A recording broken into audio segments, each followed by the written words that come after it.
Monsieur et madame m'ont raté un exercice grâce à cette vidéo, ont un fils, comment s'appelle-t-il? C'est la question que nous nous posons, mais avant ça, on va expliquer quelques petites choses. Alors bonjour à tous et bienvenue sur la chaîne de Monsieur Le Paul. Aujourd'hui, petite vidéo d'explication de cours sur les angles. Qu'est-ce qu'un angle? Comment reconnaître un type d'angle particulier? À quoi ça sert de savoir reconnaître des types d'angles particuliers? C'est ce à quoi nous allons répondre aujourd'hui. Si vous ne l'avez pas déjà fait, je vous recommande d'aller voir la vidéo sur l'explication de comment construire votre cours. Sans plus attendre, on passe tout de suite aux explications. C'est parti!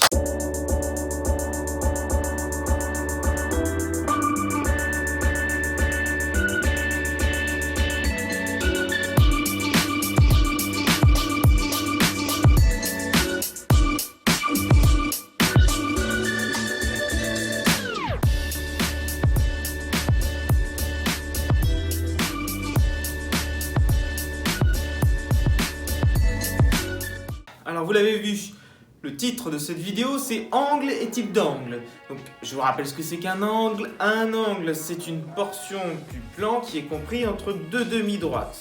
Donc c'est toute cette zone là.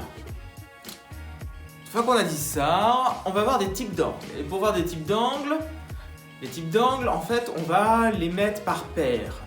Et pour les mettre par paire, on va considérer la situation la plus quelconque possible. Cette situation, c'est la première chose que nous avons écrite dans notre cours. Comme vous les voyez à l'écran, soit deux droites quelconques. Comme elles sont quelconques, elles peuvent être soit parallèles, soit perpendiculaires, soit former un angle que l'on veut. Et donc vous voyez, elles bougent, elles sont quelconques. Toutes les situations sont prises en compte. Et ces deux droites sont croisées par une troisième droite. Cette droite qui intersecte nos deux droites initiales, quelconques, on va l'appeler delta. Et nos deux droites initiales, on va les appeler D et D'. Donc notre séquente delta va intersecter D et D' en deux points qu'on a appelés A et B, qui sont distincts. Et donc ces trois droites vont former 8 angles en A et B au tout, c'est-à-dire 4 angles en A et 4 angles en B. On les voit 1, 2, 3, 4, 5, 6, 7, 8 et voilà. Une fois qu'on a ces 8 angles, comme je viens de l'expliquer, on va essayer de faire des paires d'angles, des duos d'angles. Et si ces angles, on leur donne un nom, c'est parce que dans certaines situations où nos droites sont bien particulières, eh bien on a certaines propriétés qui sont toujours vérifiées. Et donc, c'est pour ça qu'on a choisi de retenir ces types d'angles-là, ces équipes de deux angles. Donc, on parle d'angles en formation, ou en position, ou en type correspondant, ou alterne interne. Pour reconnaître les angles correspondants et les angles alternes internes, il y a deux configurations, la configuration Z et la configuration F. Si vous voulez reconnaître cette configuration, il faut juste que vous sachiez si les angles correspondants ou les angles alternes internes, c'est lequel qui est F, c'est lequel qui est Z.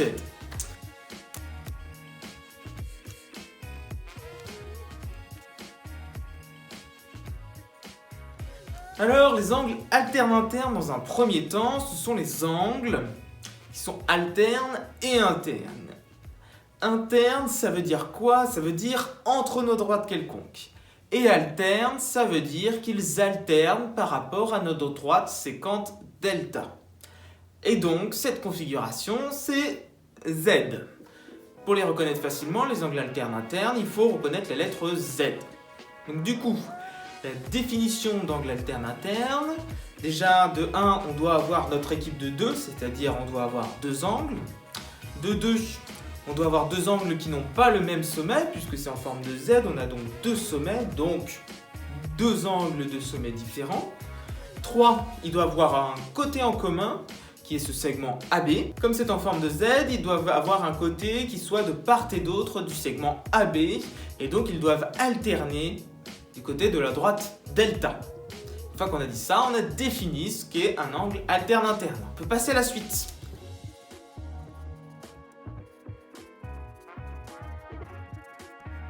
Très bien. Maintenant, les angles correspondants. Vu que c'est pas Z, ce sera forcément F. Mais pourquoi F? Eh bien, les angles correspondants, c'est ceux que si on les déplace le long d'une droite, on retombe par superposition sur le même angle. Et rien ne nous dit que ce sont les mêmes angles. En fait, c'est ça le principe d'angle correspondant, c'est qu'ils ont une demi-droite en commun, le bâton vertical de la lettre F, et quand on va faire glisser l'angle du haut vers le bas, on doit arriver sur un autre angle. Cette droite verticale, ce sera notre droite delta. Et donc, des angles qui seront correspondants, c'est toujours notre équipe de deux angles. Donc, première condition, c'est d'avoir deux angles. Deuxième condition, c'est qu'ils aient un côté d'angle en commun. Troisième condition, les deux bâtons du F, ils sont du même côté, donc il faut qu'ils soient du même côté de la droite delta. Et voilà, on sait maintenant reconnaître nos angles alternes internes et nos angles correspondants.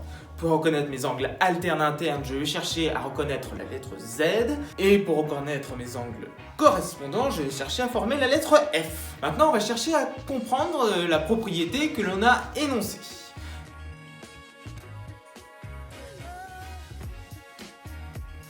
Pour lire ma propriété, je dois faire descendre tous les petits papiers. Tous mes petits papiers sont descendus et je peux maintenant lire ma propriété.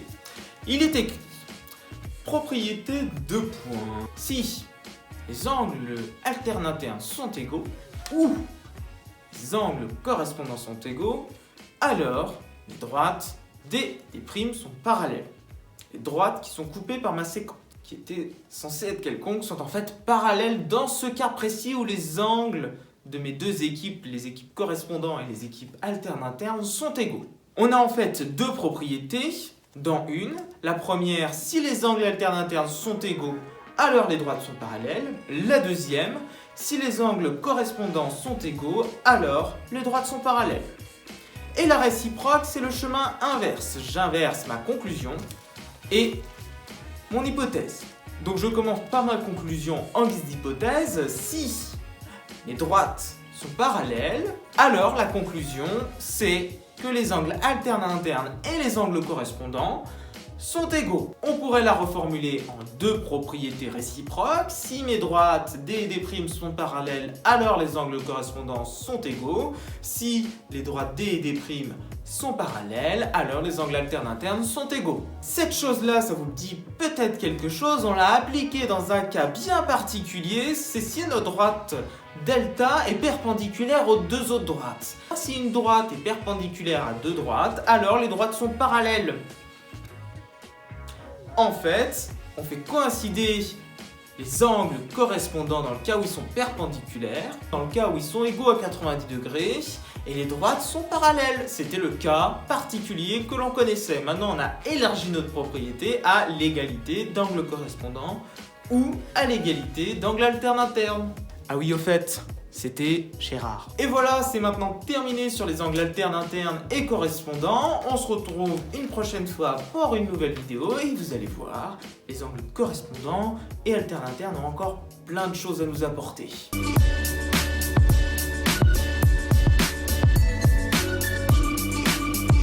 Abonnez-vous.